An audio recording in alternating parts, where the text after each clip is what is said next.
अगला अध्याय। पार्वती की तपस्या, एक व्याघ्र पर उनकी कृपा, ब्रह्मा जी के उनके पास आना, देवी के साथ उनका वार्तालाप, देवी के द्वारा काली त्वचा का त्याग और उससे कृष्ण वर्णा कुमारी कन्या के रूप में उत्पन्न हुए कौशिकी के द्वारा शुम्भ निशुम्भ का वध। वायु देवता कहते हैं, महर्षियों, तदनंतर पतिव्रता माता पार्वती पति की परिक्रमा करके उनके वियोग से होने वाले दुख को किसी तरह रोककर हिमालय पर्वत पर चली गईं। उन्होंने पहले सखियों के साथ जिस स्थान पर तप किया था उस स्थान से उनका प्रेम सा हो गया था, अतः फिर उसी को उन्होंने तपस्या के लिए चुना। तदनंतर माता पिता के घर जाकर उनका दर्शन और प्रणाम करके उन्हें सब समाचार बताकर उनकी आज्ञा लेकर उन्होंने सारे आभूषण उतार दिए और फिर तपोवन में जाकर स्नान के पश्चात तपस्वी का परम पावन वेश धारण करके अत्यंत तीव्र एवं परम दुष्कर तपस्या करने का संकल्प किया। वे मन ही मन सदा पति के चरणार बिंदों का चिंतन करती हुई किसी क्षणिक लिंग में उन्हीं का ध्यान करके पूजन की बाहरी विधि के द्वारा जंगल के फल फूल आदि उपकरणों द्वारा तीनों समय उनका पूजन करती थी।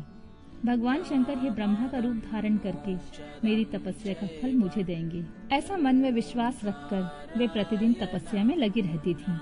इस तरह तपस्या करते करते जब बहुत समय बीत गया, तब एक दिन उनके पास कोई बहुत बड़ा व्याघ्र देखा गया। वह दुष्ट भाव से वहां आया था। पार्वती के निकट आते ही उस दुरात्मा का शरीर जड़वत हो गया। वह उनके समीप चित्र लिखित सा दिखाई देने लगा। दुष्ट भाव से आए हुए उस व्याघ्र को देखकर भी देवी पार्वती साधारण नारी की भांति स्वभाव से विचलित नहीं हुई। उस व्याघ्र के सारे अंग अकड़ गए थे। वह भूख से अत्यंत पीड़ित हो रहा था और यह सोचकर कि यही मेरा भोजन है, निरंतर देवी की ओर ही देख रहा था। देवी के सामने खड़ा खड़ा वह उनकी उपासना सी करने लगा।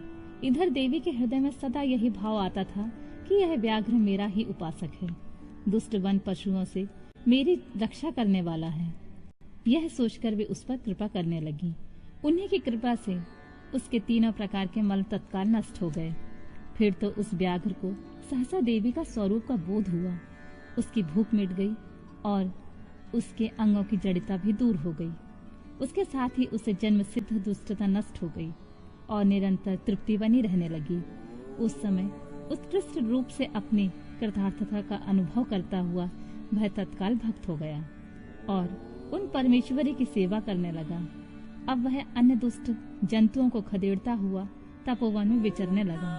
इधर देवी की तपस्या बढ़ी और तीव्र से तीव्रतर होती गई। देवता शुंभ आदि दैत्यों के दुराग्रह से दुखी हो ब्रह्मा जी की शरण में गए। उन्होंने शत्रु पीड़ा जनित अपने दुख को उनसे निवेदन किया। शुंभ और निशुंभ वरदान पाने के घमंड से देवताओं को जैसे जैसे दुख देते थे, वह सब सुनकर ब्रह्मा जी को उन पर बड़ी दया आई। उन्होंने दैत्य वध के लिए भगवान शंकर के साथ हुई बातचीत का स्मरण करके देवताओं के साथ देवी के तपोवन को प्रस्थान किया।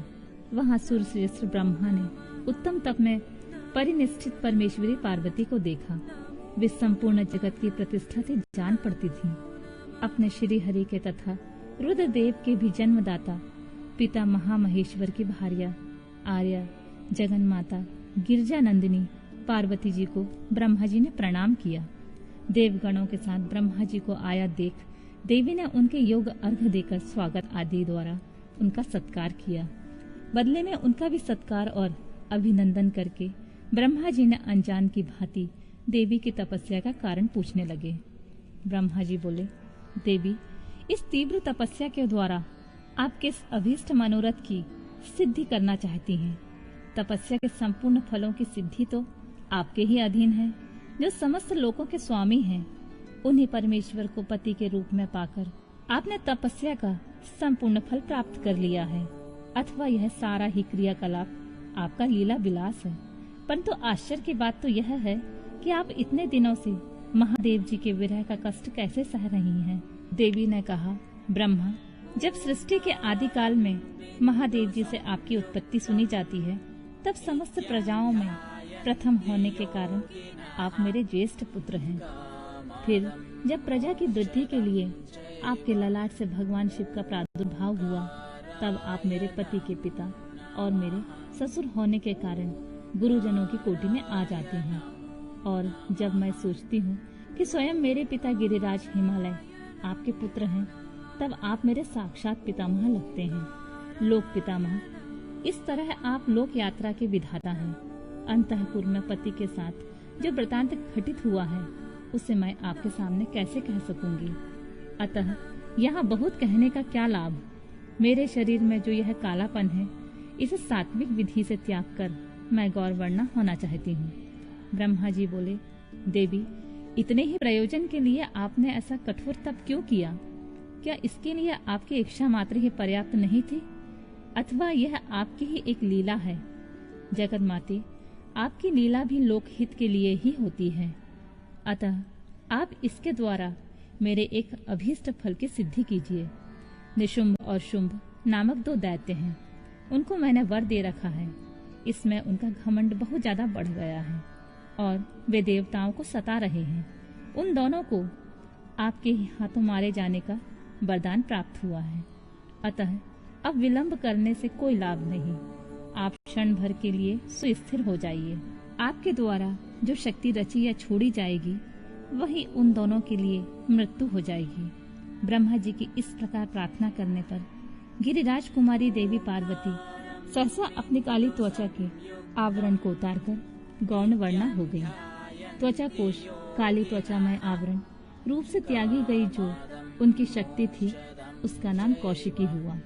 वह काले मेघ के समान कांति वाली कृष्ण वर्णा कन्या हो गई। देवी की वह मायामयी शक्ति ही योग निद्रा और वैष्णवी कहलाती है।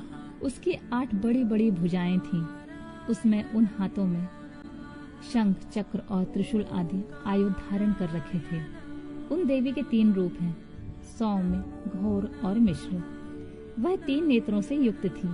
उसने मस्तक पर अर्धचंद्र का मुकुट धारण कर रखा था।